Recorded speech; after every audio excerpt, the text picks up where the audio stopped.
പ്രതിസന്ധികളെ തരണം ചെയ്ത് വിജയിക്കുന്നത് എന്തുകൊണ്ടാണെന്നറിയാമോ?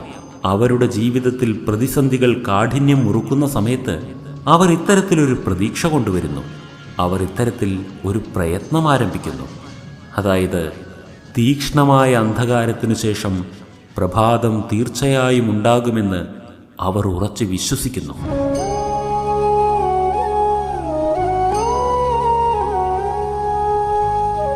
ഇത് വളരെ സത്യമായൊരു കാര്യമാണ്.